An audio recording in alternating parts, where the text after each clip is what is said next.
안녕하세요. 남태희입니다. 오늘은 입시 Q&A 영상을 가져와 봤는데요. 사실 이 영상을 찍을까 말까 고민을 많이 했어요. 왜냐면 저는 의치환약수 학생도 아니고 특목 자사고 출신도 아니고 스스로 이런 영상 찍는 게 좀 나대는 것처럼 느껴지기도 했거든요. 그래도 많은 분들이 댓글로 고3인데 이런 부분 궁금해요. 고2인데 이런 부분 어떻게 하면 좋을까요? 이런 댓글 많이 남겨주셔서 그럼 영상으로 한 번에 정리하면 좋겠다 싶어서 이렇게 영상을 찍게 되었습니다. 저의 대략적인 프로필은 이렇고요. 그럼 바로 첫 번째 질문부터 시작하도록 하겠습니다. 첫 번째 질문. 공부하다가 힘들 때 어떻게 하셨는지 궁금해요. 저는 공부하다가 힘들면 공부를 안 했습니다. 이게 무슨 소린가 하실 수도 있는데 만약에 스터디 카페에서 공부를 하다가 힘들어 라는 생각이 들면 일단 한 번은 참아요. 그런데 보통 5분 내로 느껴지거든요. 5분 내로 진짜 너무 힘든데? 라는 생각을 하면 그냥 그날은 집에 가서 쉬었어요. 그냥 잠을 자거나 TV를 보거나 산책을 할 때도 있었고 친구랑 만날 때도 있었어요. 그래서 굳이 힘들 때 꾸역꾸역 공부를 하는 것보다는 쉴 때는 확실히 쉬고 공부할 때는 확실히 공부하고 이런 식으로 쉼과 공부의 경계를 확실하게 잡아두는 게 저는 좋다고 생각을 해요. 그래서 굳이 힘들 때 꾸역꾸역 공부하려 하지는 않으셨으면 좋겠습니다. 두 번째 질문. 뚜렷한 목표가 있어서 열심히 할 수 있으셨던 건가요? 동기부여가 뭐였는지 궁금해요. 우선 저는 뚜렷한 목표는 없었습니다. 저는 고1 초반까지 예체능을 했어서 그 예체능을 그만둔 뒤로는 특별히 가고 싶은 학교도 없었고 가고 싶은 과도 없었어요. 문과인지 이과인지도 정하지 않았었습니다. 그래서 특별한 목표가 있어서 열심히 했던 건 아니고 그냥 내가 할 수 있는 게 없으니까 공부나 해야지 뭐 약간 이런 마음으로 공부를 했던 것 같아요. 그래도 동기부여가 있다면 제가 그때 수시 상담을 했었는데 고등학교 1학년 때 그때 당시에 제가 생각하던 학교는 제가 아무리 공부를 안 하는 예체능이었어도 한 이 정도는 가겠지? 라는 생각을 했었어요. 근데 그 담임선생님이 저한테 추천해준 학교는 진짜 여기 있는 거예요. 제가 그 대학교를 그 상담 때 처음 들어봤었어요. 그 상담 이후로 제가 너무 충격을 받아서 그래도 내가 열심히 해야겠구나 라는 생각을 더 하게 되는 동기부여가 됐던 것 같아요. 세 번째 질문. 과목별 공부했던 책 소개해주세요 라고 하셨는데 우선 저는 내신 때는 물리, 생명, 지구를 했었는데 시중에 있는 모든 내신 문제집을 다 풀었습니다. 완자, 기출픽, 1등급 만들기, 자이스토리, 마더텀, 수능 특강, 수능 완성 그냥 정말 다 풀었어요. 그리고 특히 물리, 생명, 지구를 할 때는 자이스토리를 각 3회독을 했던 기억이 있습니다. 네 번째 질문. 공부 루틴 소개해주세요 라고 하셨는데 저는 특별히 루틴이랄 게 없었어요. 그냥 제가 굉장히 계획을 안 세우는 편이어서 그냥 하루 동안 해야 할 일들을 이렇게 쫙 적어놓고 그 안에서 유동적으로 그때그때 하고 싶은 걸 골라서 했어요. 그래도 루틴이 있다면 고등학교 3학년 2학기 때부터는 국어는 꼭 아침 시간에 해야겠다라고 규칙을 정해서 아침 8시부터 10시 사이쯤에는 항상 국어를 했던 기억이 있습니다. 다섯 번째, 수학 공부법 추천해주세요. 우선 저는 수학 공부법을 추천해드릴 만큼 수학을 잘하지 못합니다. 수능 날에도 결국 2등급을 받았던 게 수학이기도 하고요. 그래도 얘기를 해보자면 수학 공부할 때 답지를 아예 안 보시는 분들이 계시더라고요. 그런데 저는 효율성을 위해서라면 답지를 보는 것도 어느 정도 도움이 된다고 생각을 해요. 예를 들어 1, 2, 3단계를 거쳐야 풀 수 있는 문제가 있다고 했을 때 1단계부터 모르면은 1단계만 답지를 보는 거예요. 그리고 2, 3단계를 생각해보고 근데 1단계 풀고 2단계를 모르겠어? 그럼 한참 고민을 하다가 2단계만 답지를 봐요. 이런 식으로 답지에 도움을 받으면서 내 생각을 키워나가는 방식으로 공부를 하면 도움이 되지 않을까 싶습니다. 여섯 번째 질문. 멘탈 관리 어떻게 하셨는지 궁금해요. 저는 친구들이랑 노는 게 멘탈 관리에 정말 도움이 됐다고 생각을 하는데요. 멘탈이 깨지는 이유가 하루 종일 공부만 해서 깨진다고 생각을 해요. 너무 매몰되고 이 점수 하나하나에 내 인생이 달린 것 같고 막 이렇게 된단 말이죠.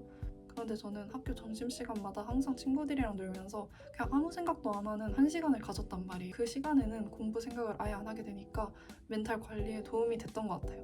그래서 고3이라고 혹은 고1, 2 수험생이라고 너무 나는 쉬어서도 안 돼, 나는 친구랑 놀아서도 안 돼 이런 식으로 생각을 하시는 것보다 아까 말씀드렸다시피 놀 땐 확실히 놀고 공부할 땐 확실히 공부하고 하는 게 멘탈 관리에도 도움이 되는 것 같아요. 일곱 번째 질문. 집중력 오래 유지하는 방법이 궁금해요 라고 하셨는데, 저는 책상을 공부하는 공간으로만 쓰는 걸 추천합니다. 예를 들어 스터디 카페에 가서도 책상에서 공부하다가 책상에서 핸드폰 보고 책상에서 뭐 자고 이렇게 하시는 분들이 있는데, 저는 책상은 오로지 공부하는 공간으로만 썼으면 좋겠어요. 공부를 하다가 집중이 깨진다? 그럼 아예 핸드폰을 들고 나가서 핸드폰을 하고 들어온다든지 이런 식으로 책상을 클린한 공간으로 유지를 하면 집중력을 오래 유지하는 데도 도움이 되는 것 같습니다. 8번째 질문, 과목별 공부 시간 비율이 궁금해요. 우선 수능 기준으로 말씀을 드리자면 저는 하루에 2 정도를 국어에 쓰고 6 정도를 수학에 쓰고 나머지 2를 탐구와 영어에 썼습니다. 그런데 이게 저는 유동적으로 조정을 했던 게, 탐구 개념 강의를 한창 많이 들어야 했을 시즌이 있었어요. 그때는 거의 하루에 7, 8 정도를 탐구했을 정도로 탐구에 올인을 했었고, 수학을 정말 모르겠다 했을 때는 수학에 7, 8 정도를 쓰고 나머지를 2에 몰아넣고, 이런 식으로 유동적으로 그때그때 중요한 게 뭔지 판단을 해서 조절을 했던 기억이 있습니다. 스스로 상태를 체크하고 그에 맞춰서 계획을 짜시는 걸 추천드려요. 9번째, 방학 때 하루 일과가 궁금해요 라고 하셨는데, 저는 방학 때 아침 8시 반까지 스터디 카페에 가서 공부를 하다가 쭉 밥 먹고 쭉 공부하고 쭉 밥 먹고 하다가 밤 10시쯤 집에 돌아와서 11시쯤 잤습니다. 10번째, 내신 기간 하루 일과가 궁금해요 라고 하셨는데, 이것도 사실 크게 다를 게 없어요. 그냥 아침에 1시간 정도 일찍 가서 공부를 하고 수업 듣고, 점심시간에는 놀고, 그리고 또 수업 듣고 학교 끝난 다음에는 이제 학원에 가거나 과외를 가거나 아니면 스터디 카페에 가서 10시, 11시까지 공부를 했습니다. 11번째, 내신 공부 병행하면서 정시 모의고사 같이 준비한 방법이 궁금해요 라고 하셨는데, 우선 내신 기간을 저는 4월, 6월로 잡았어요. 1학기 기준으로 말씀을 드리자면 4월, 6월로 잡고 3월, 5월에는 정시 모의고사 준비만 하고 4월, 6월에는 내신 공부만 했습니다. 그리고 저는 고1, 2 때는 모의고사 공부를 아예 하지 않았었어서 그냥 계속 내신 공부만 했다고 보시면 될 것 같고, 고3 때는 3, 5월 정시, 4, 6월 내신, 그리고 방학 때 정시, 이런 식으로 공부를 했다고 보시면 될 것 같아요. 그리고 3학년 2학기 내신도 저는 챙기긴 했거든요. 근데 시험은 열심히 봤는데 사실 수업은 듣지 않았습니다. 그냥 조용히 다른 문제 풀었던 기억이 있어요. 사실 이러면 안 되지만 대학을 가기 위해서는 어쩔 수 없었다고 생각을 해요. 그래서 3학년 2학기 때 어느 정도 선생님들이 이해를 해주시긴 하거든요. 그래서 최대한 예의 있게 안 들키려는 노력이라도 하면서 정시 공부를 하시면 좋을 것 같아요. 너무 대놓고 나는 선생님 수업 안 듣고 정시 공부만 할 거야 라고 하면 싫어하시는 분들이 당연히 많기 때문에 최대한 죄송하다는 뉘앙스를 풍기면서 몰래 공부를 하는 방향으로 가셨으면 좋겠습니다. 12번째, 시험 기간 수면 시간 궁금해요 라고 하셨는데, 저는 6, 7시간 정도 잤습니다. 항상 11시쯤 자서 6시 20분에 일어났으니까. 그런데 만약 너무 급하다, 막 지금 당장 내일이 시험인데 아무것도 못했다 이러면 2, 3시간 정도로 수면 시간을 확 줄이고 낮잠을 자는 식으로 수면 시간 조정을 했던 것 같아요. 13번째, 공부 이외의 것들의 유혹에 넘어가지 않는 방법이 궁금해요 라고 하셨는데, 저는 노출을 줄이는 게 가장 중요한 것 같아요. 예를 들어 릴스나 쇼츠에서 재밌는 것들이 굉장히 많잖아요. 근데 그걸 아예 접하지도 않아서 내가 그 존재를 모른다면 유혹에 넘어갈 일도 없거든요. 그래서 릴스, 쇼츠, 인스타, 유튜브 이런 것들을 최대한 안 하시는 게 좋지 않을까 생각합니다. 14번째, 수능 때 현장 압박감이 심하셨는지 실제로 보셨을 때 어땠는지 궁금해요.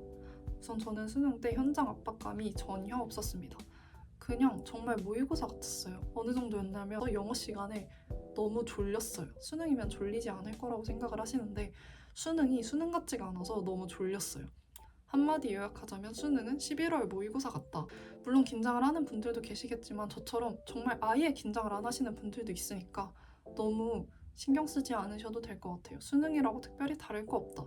15번째, SNS 관심 끄는 법이 궁금해요 라고 하셨는데, 저는 인스타, 유튜브를 지웠었습니다. 유튜브는 고3 1년 내내 지웠었고 인스타는 한 일주일에 하루 정도 깔았던 것 같아요. 시간 제한 앱 이런 것도 있는데 솔직히 스크린 타임 우리가 다 풀 수 있잖아요. 그래서 그냥 아예 앱을 지우고 깔기가 귀찮아서 볼 수 없게끔 하는 게 베스트지 않나 생각합니다. 16번째, 영어 모국 공부법 궁금해요. 우선 저는 EBSI에서 기출 한 세트를 뽑았어요. 그래서 그거를 듣기부터 진짜 시험 보듯이 쫙 풀고 모르는 단어 다 정리하고 채점하고 고치고, 그리고 정말 이해 안 되거나 뭔가 중요한 지문인 것 같아 라고 느껴지는 것들은 따로 유튜브에 그 해당 연도 모의고사 해설 치면 나오거든요. 그래서 그 부분만 따로 떼서 강의를 받습니다. 그리고 그렇게 기출을 하루하루 풀다 보면은 모이거든요. 그러면 한 일주일 정도는 새로운 걸 풀지 않고 그냥 봤던 지문들을 다시 보고 단어 다시 보고 이런 식으로 복습을 꾸준히 했던 것도 도움이 됐던 것 같아요. 그리고 저는 수능 영어에서 중요한 게 구조 파악이랑 단어라고 생각을 하거든요. 이 두 개 중에 하나라도 안 되면 해석이 잘 안 돼요. 그래서 본인이 단어를 잘 아는데 해석이 이상하게 안 된다? 그러면 구조 파악을 못할 가능성이 크니까 문법 강의를 간단하게 다시 보셨으면 좋겠고, 구조는 다 아는데 단어를 몰라서 해석이 안 돼? 이러면은 그냥 단어 문제집을 하나 사서 딸딸 외우면서 인풋을 확 늘리셨으면 좋겠어요.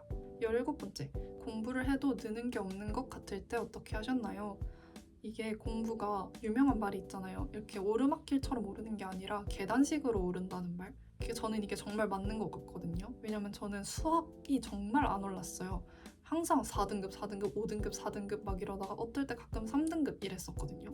그러다가 고3 때 어느 순간 갑자기 4등급, 4등급에서 1등급이 됐던 날이 있거든요. 그 후로는 1, 2, 1, 2를 왔다 갔다 했었어요. 이런 식으로 공부를 해도 안 되는 게 아니라 그냥 느는 시기가 아직 찾아오지 않은 거예요. 그냥 축적이 되고 있다고 생각을 하고 그냥 꾸준히 공부를 해 나가셨으면 좋겠어요. 18번째, 정시공부법 인강교재 궁금해요. 저는 정시 때 언매, 미적, 사문, 지구 그리고 일본어 이렇게 봤었는데요. 일본어는 사실 공부를 아예 안 했어서 번외로 두고, 언매는 전영태 선생님의 언매 올인원 강좌를 들었고요. 국어 공부법 영상에 자세히 나와 있습니다. 그리고 수학은 과외랑 학원을 다녔었는데 둘 다 기출 위주로 공부를 했었어요. 영어는 아까 말씀드렸다시피 BSI에서 기출 뽑아서 공부를 했었고, 사문은 윤성훈 선생님 풀거리를 탔고, 지구는 오지훈 선생님 풀거리를 탔습니다. 생기부의 수준 평가하는 법이 궁금해요. 대치동 컨설팅이 꼭 필요할까요? 라고 하셨는데, 저는 생기부 수준 평가하는 거는 선배들한테 물어보는 게 가장 좋다고 생각을 하고요. 왜냐하면 선배들이 직접 입시를 다 겪어봤다 보니까 우리 학교에 어떤 부분이 약하고 어떤 부분이 강한지, 혹은 어떤 학교에서 우리 학교를 선호하는지 이런 것들을 굉장히 자세히 알고 있을 확률이 높아요.